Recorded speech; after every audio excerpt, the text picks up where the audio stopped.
आज আমি 11-11 সিরিজের সেকেন্ড আর থার্ড এপিসোড এক্সপ্লেন করব। আমি ফার্স্ট এপিসোড আগেই এক্সপ্লেন করেছি, যার লিংক এন্ড স্ক্রিনে আর ডেসক্রিপশনে দিয়ে রাখবো। তোমরা চাইলে আগে ওটা চেক আউট করে নিতে পারো, নাহলে বুঝতে পারবে না। আসলে এই সিরিজটি বারবার টাইম ট্রাভেল করে পাস্টে প্রেজেন্টে বিভিন্ন টাইম লাইনে যাচ্ছে, যার জন্য একসাথে পুরো সিরিজটি এক্সপ্লেন করলে হয়তো 1-1.5 ঘন্টার হয়ে যেতে পারে। এত বড় সিরিজ দেখতে তোমরাও বিরক্ত হবে আর আমারও অসুবিধা হবে, তাই আমি একটা দুটো করে এপিসোড এক্সপ্লেন করছি। ভালো লাগলে লাইক শেয়ার সাবস্ক্রাইব অবশ্যই করো। তাহলে চলো ভিডিওটি শুরু করি। সেকেন্ড এপিসোডের শুরুতেই আমরা 2001-এর একটা সিন দেখি, যেখানে দেখি রাঘব নটিয়াল পাঞ্চেচুলি টেক্সটাইল মিলে ঢুকছে। তখন ওখানে প্রচন্ড অন্ধকার, টর্চ জ্বালিয়ে ঢুকছে, আর ওর পেছন দিকে একজন কেউ সিরিঞ্জ নিয়ে ওর পিঠে আঘাত করে আর ও পড়ে যায়। যে আঘাত করে সে একজন মেয়ে হয়, আর তার পায়ে একটু ডিফেক্ট থাকে, যার জন্য সে ঠিকমতো হাঁটতে পারে না। সিন আবার ব্যাক করে 2016 সালে 26শে অক্টোবর সকাল 8টার সময়, যেখানে ইউগ সব পুলিশকে ডেকে নেয় বডি উদ্ধারের জন্য।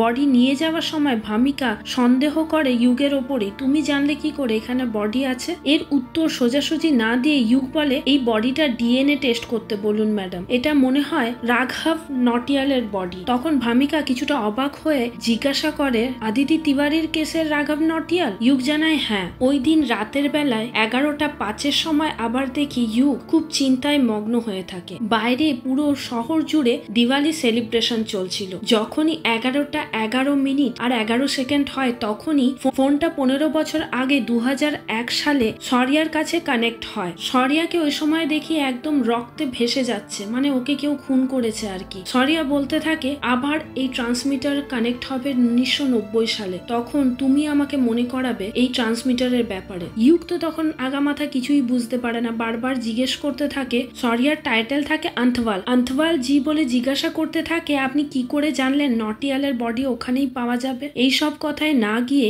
যাই হয়ে যাক তুমি আমার সাথে কথা বলতে থেকো, তাহলে হয়তো পাস্ট বদলানো যেতে পারে।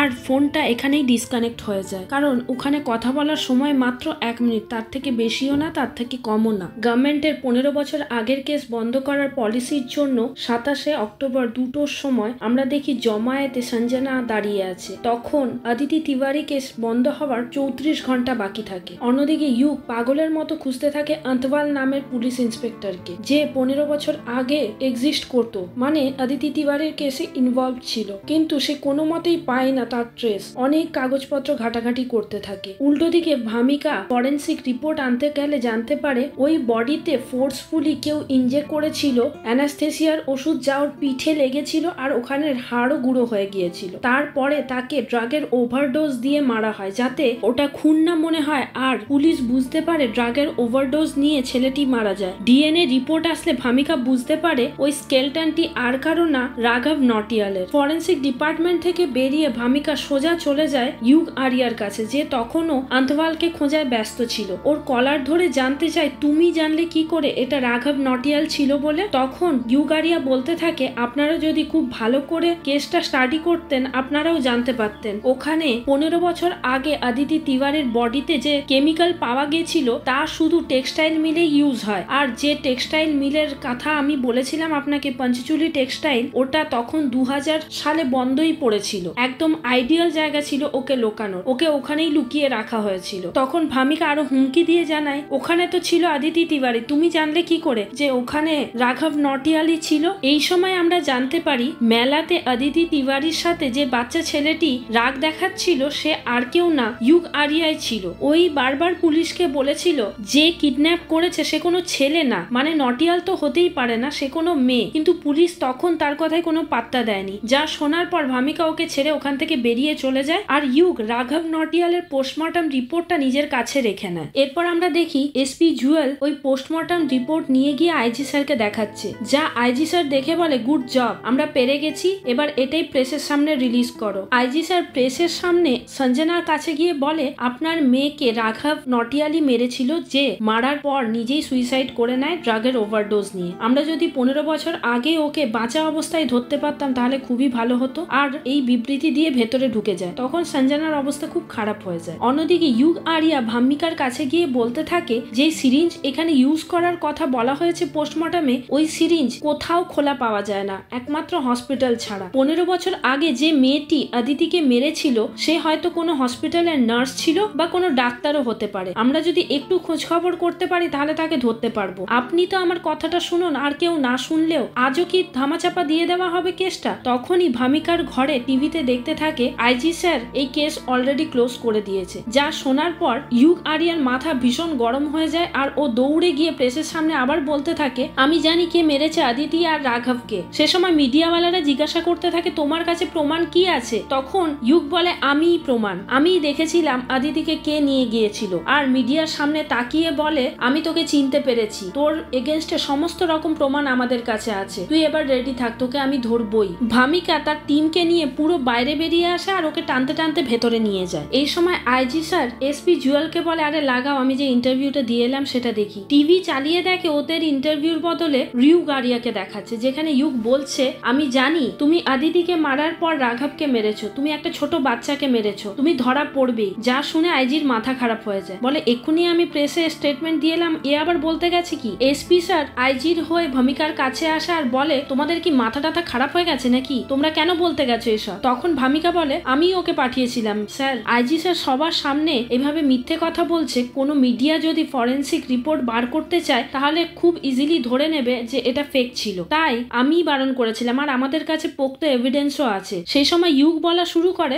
অদিতিকে যে কিডন্যাপ করেছিল সে একটি মেয়ে ছিল, তার তখন বয়স ছিল আশা করি 20 থেকে 22 বছর, উচ্চতা ছিল 5 ফুট 4 ইঞ্চি, পা টেনে টেনে হাঁটতো আর ড্রাগ নেবার চিহ্ন মেটানোর জন্য সবসময় ফুল স্লিপ পরে থাকতো। এ আর কেউ না, রাঘব নটিয়ালের গার্লফ্রেন্ড ছিল, যে তখন প্রচুর ড্রাগস নেওয়ার জন্য টাকা জোগাড় করতে পারেনি আর অদিতিকে কিডন্যাপ করে যাতে র্যানসাম চাইতে পারে। র্যানসাম চাওয়ার পর ও অদিতিকে মেরে ফেলে। এই র্যানসামই চেয়েছিল রাঘব নটিয়ালের সিম নিয়ে, যার জন্য ধরা পড়ে যায় রাঘব নটিয়াল। কিন্তু রাঘব বুঝতে পারার পর ওকে বোঝাতে চেয়েছিল তুমি যা করছো ভুল করছো, তা করতে যেও না। নিজে ধরা পড়ে যাবে বলেই মেয়েটি মেরে দেয় রাঘবকে আর স্টেজ করে রাখে যাতে রাঘব ড্রাগসের ওভারডোজ নিয়ে মারা গেছে আর অদিতিকে মারার পুরো দোষ ওর ঘাড়ে চলে আসে। কিন্তু তখন পুলিশ নটিয়ালের বডি খুঁজে পায়নি, যে কারণে কেসটা এতদিন আনসলভ পড়েছিল। তখন আবার এসপি বলতে শুরু করে তোমাদের মাথা খারাপ, তোমরা এবার পাবে কোথা থেকে? তখন মেডিকেলে কত ডাক্তার নার্স ছিল তোমরা জানো? ভামিকা বলতে শুরু করে স্যার আমি খোঁজ খবর নিয়ে দেখেছি, তখন উত্তরাখণ্ড মেডিকেল কলেজে মাত্র 2 জন ডাক্তার ছিল, লেডি ডক্টর, যার মধ্যে একজন প্রেগনেন্টের জন্য মেটার্নিটি লিভে ছিল আর একজনের বয়স 40-এর ওপরে ছিল। এসপি বলে তখন নার্সও কি একটা মেডিকেল কলেজে কম ছিল? কম করে 100 জন হবে। তখন ইউগ বলতে শুরু করে সবাইকে বলতে হবে না স্যার, যে এই ইন্টারভিউটা আমার দেখেছে সে দেখলেই নিজের থেকে সচেতন হয়ে যাবে আর কোনো না কোনো ভুল করবে। এই ইনফরমেশনটা যদি আমরা প্রত্যেকটা হসপিটালে ছড়িয়ে দিই তাহলে কেউ না কেউ খবর দেবেই আমাদেরকে যে নার্সটা কে হতে পারে। সেই সময় একের পর এক ফোন ঢুকতে থাকে নার্সদের ব্যাপারে খোঁজ দিতে আর পুলিশরাও একের পর এক হসপিটাল নার্সিং হোম ঘুরতে থাকে। সেই সময় একটা নার্সিং হোমে ওরা যায় যেখানে দেখে লকার চেক করে যে নার্সের কথা বলা হয়েছিল তার একটা পেট আছে, যা দেখে আরিয়া বলে এটা হতেই পারে না, সে একজন সাইকোপ্যাথ, সে কোনো পেট নিজের কাছে রাখতে পারে না, সে সেলফ অবসেসড হয়, তাই আবার ওখান থেকে বেরিয়ে আসে। এই সময় একজন নার্সকে দেখায় যে খুব তাড়াহুড়োর মধ্যে থাকে। এই টিভি নিউজটা দেখার পর ওকে একটা নার্স জিজ্ঞাসাও করে তুমিও ন্যাশনাল মেডিকেল কলেজেই ছিলে না? ও খালি নেড়ে বেরিয়ে যায় আর নিউজটা শোনার পরেই ব্যাগপত্র গুছিয়ে কোথাও বেরিয়ে চলে আসে। ওকে দেখার পর এএন হাসপাতালের একটা নার্স পুলিশে ফোন করে জানায় ওই নার্সের ব্যাপারে। নার্সটির নাম হয় কৃতি রাথোরি। আলাদা পুলিশ গিয়ে ওর লকার দেখার পর ভামিকাকে মেসেজ করে পাঠায় হোয়াটসঅ্যাপে। ওই লকারের ছবি দেখে আরিয়া বলে এই নার্সটি খুনি, কারণ ওর লকারে অদিতির হারিয়ে যাওয়ার অনেক মিসিং রিপোর্টের কাট আউট ছিল আর এমন কিছু ছিল যা দেখে ইউগের তাই মনে হয়। এরপর ওকে এয়ারলিফটে করে পুলিশ হেডকোয়ার্টারে আনা হয়। ওকে জেরা করতে থাকে ভামিকা। ও তো ভীষণ কাঁদতে থাকে আর বলতে থাকে আমি কাজটা করিনি, আমি তো পালিয়েছিলাম, আমার বয়ফ্রেন্ডের সাথে ব্রেকআপ হয়েছিল তাই জন্য, আপনারা কেন বিশ্বাস করছেন না? ওকে দেখার পর ইউগ আরিয়ার মনে সন্দেহ হয়। ও বাইরে যখন জল দিয়ে মুখ ধুতে যায় তখন ওর মাথায় আসে যে মেয়েটা অদিতিকে কিডন্যাপ করেছিল তার পায়ে কিছু একটা প্রবলেম ছিল, মানে হাফ পোলিও ছিল আর কি, যার জন্য এই মেয়েটা যদি হয় তাহলে এর পায়েও থাকবে। ও দৌড়ে গিয়ে ওই মেয়েটার পা চেক করে, যা দেখে মেয়েটা ভীষণ ভয় পেয়ে যায়। চেক করে দেখে ওর পায়ে কোনো পোলিও নেই, ও নর্মালি হাঁটতে পারে। তখন ওই কৃতি রাতোয়ারিকেই ভামিকা ওর লকারের ছবি দেখিয়ে বলে এই লকারটা কি তোমার? এই লকারটার ছবি যে পাঠিয়েছে ওটা দেখেও বলে না না এই লকারটা আমার না, এটা তো ঋতু ভাটের লকার, যে ওদেরকে আসল লকারটা চেঞ্জ করে দেখিয়েছিল, মানে আগে যে নার্সটা ওদেরকে খবর পাঠিয়েছিল তারই লকার। যা দেখে ইউগ বলে ওর ভীষণ মজা পাচ্ছে এটা করে, যেমন ড্রাগস নিলে লোকে মজা পায়, এসব খেলা দেখিয়ে ভীষণ মজা মজা পাচ্ছে। তখন মাত্র আর 25 মিনিট বাকি ছিল। এটা যদি সলভ না করে তাহলে এই কেসটা বন্ধ হয়ে যাবে। এই জন্য এই সময় ইউক বলতে থাকে ও হয়তো আমাদের হেডকোয়ার্টারের বাইরে দাঁড়িয়েই মজা দেখছে, সিসিটিভি চেক করলেই বোঝা যাবে। সিসিটিভি চেক করলে একটা মেয়েকে দেখতে পাই আর পুলিশ বলে ওই যে ওই মেয়েটা। বাইরে তখন ভীষণ ভিড়, মিডিয়ায় ছয়লাভ হয়ে আছে। ইউক গিয়ে ধরতে যাবে কিন্তু ইউককে চেপে ধরে মিডিয়া আর বাকি সবাই খুঁজতে থাকে। ইউক চোখের সামনে মেয়েটিকে দেখতে পায় আর মেলাতে পারে 15 বছর আগের যে মেয়েটি কিডন্যাপ করেছিল আদিতিকে তার সাথে, কিন্তু ওর কাছে গিয়েও ধরতে পারে না। মেয়েটি মানে ঋতু ওর গাড়িতে উঠে যায় আর গাড়ি স্টার্ট দিয়ে চালাতেই যাবে, তখন ভামিকা ওর গাড়ি আটকে দেয়। সে সময় ওখানে ইউগো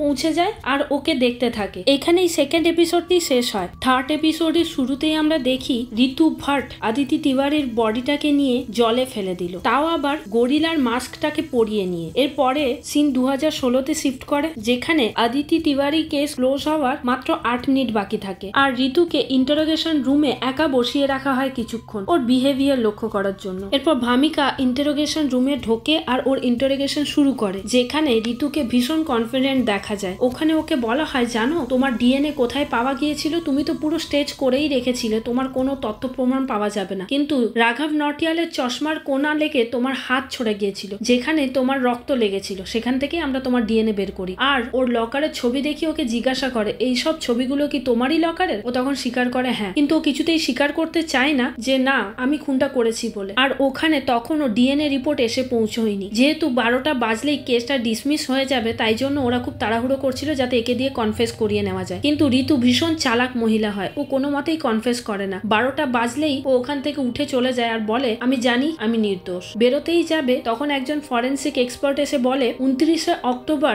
12টা 5 পর্যন্ত রাঘব নটিয়াল বেঁচে ছিল, মানে তারপরে মারা গিয়েছিল, কারণ ফরেন্সিক এক্সপার্ট ওর শরীর থেকে একটা টোল ট্যাক্সের কাগজ উদ্ধার করেছিল, যার অবশিষ্ট কিছুই ছিল না, কিন্তু পরীক্ষা করে জানতে পারে ওই টোল ট্যাক্সের টিকিটটা কাটা হয়েছিল 12টা 5-এর সময়। তার মানে তখনও রাঘব নটিয়াল গাড়ি চালাচ্ছিল, তাই জন্য ওই টোল ট্যাক্স কাটা হয়েছিল। তাহলে ওই কেসে ঋতুকে অ্যারেস্ট করা যেতে পারে। এইভাবেই ওকে অ্যারেস্ট করা হয় আর আদিতি তিওয়ারির কেসটাও ক্লোজ হয়ে যায়। পরের দিন সুপ্রিম কোর্ট থেকে বলা হয় যে স্ট্যাটিউট অফ লিমিটেশনস এর আইনটা পাস হয়েছিল সেটা এবার তুলে দেওয়া হবে, মানে 15 বছর আগের সমস্ত কেস যে ক্লোজ করার কথা ছিল সেই আইনটা আর থাকছে না। তার মানে দাঁড়ায় আদিতি তিওয়ারির কেসেও সাজা পাবে ঋতু ভাট। এরপর আমরা সঞ্জনা তিওয়ারি আর ইউক আরিয়াকে দেখি, যারা আদিতি তিওয়ারির ফটোতে ফুলটুল দিচ্ছিল, তারাও শান্তি পেয়েছে ও যে শাস্তি পেয়েছে তার জন্য। এরপর আবার আমরা ভামিকাকে দেখি যে শরিয়ার বাড়িতে যায় শরিয়ার বাবার সাথে দেখা করতে। আসলে এখানে আমরা জানতে পারি শরিয়া ভীষণ ঘড়ি পছন্দ করতো, মানে টাইম ট্রাভেল নিয়ে ওর একটা ইন্টারেস্ট ছিলই। ভামিকা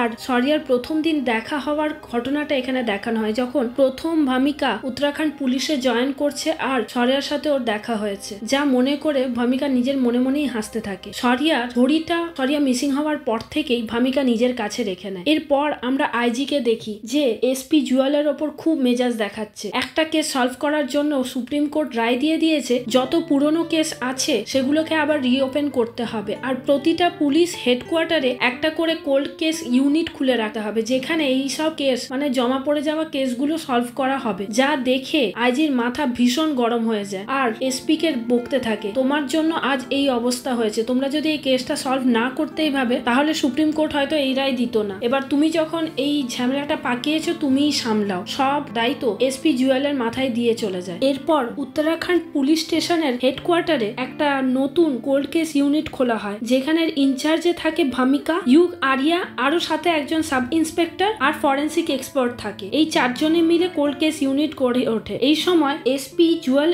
এসে ওদেরকে 26 বছর পুরনো tie and die case hand over করে, যা একটা সিরিয়াল কিলারের কেস যে 3 বছরে 10টা মেয়ের মার্ডার করেছিল। মেয়েদেরকে প্রথমে লাল ওড়না দিয়ে বেঁধে মুখ চেপে শ্বাসরোধ করে মারা হয়, তারপর তাদের মেকআপ পুরো বিগড়ে দেওয়া হয় আর পুরো লাশকে শহরের বাইরে ফেলে দেওয়া হয়। 3 বছর পর নিজে থেকেই এই কেস বন্ধ হয়ে যায়। প্রায় 1000 জন পুলিশ এই কেস সলভ করার জন্য ইনভলভ ছিল, কিন্তু কোথাও কারোর ফুটপ্রিন্ট বা ফিঙ্গারপ্রিন্ট কিছুই পাওয়া যায়নি। ওই সময় এই কেসটা ঝুলে রয়েছিল, তারপর বন্ধ হয়ে যাওয়ার পর মিডিয়াও কথা বলা বন্ধ করে দেয়। এই কেসটা আবার খোলার কথা বলা হয়। এবার রাতে আবার ইউক আরিয়াকে খুব টেনশনে দেখি আর ওর ট্রান্সমিটার আবার অন হয়। 11টা 11 বাজলে অনন্তওয়ালের সাথে ওর ট্রান্সমিটারের যোগাযোগ হয় আর ওখানে শরিয়ার কাছে এই প্রথম ট্রান্সমিটারে কল যায়, মানে ঘটনাটা 2001 থেকে আবার পিছিয়ে 1990-এ চলে আসে। কল পাওয়ার সাথে সাথে ইউক জিজ্ঞাসা করে শরিয়াকে, আমি 16 দিন ধরে ওয়েট করছি আপনার ফোনের। শরিয়া তখন কিছু বুঝতে না পেরে জানায়, আমি রজনী নেগিকে খুঁজতে বেরিয়েছি, একটা কেসের তদন্তে আছি। তা শুনে ইউক বলে, আপনি কি ওই টাই অ্যান্ড ডাই কেসের তদন্তে আছেন? রজনী নেগি যাকে বঞ্জরির জঙ্গলে পুলের নিচে পাওয়া গিয়েছিল,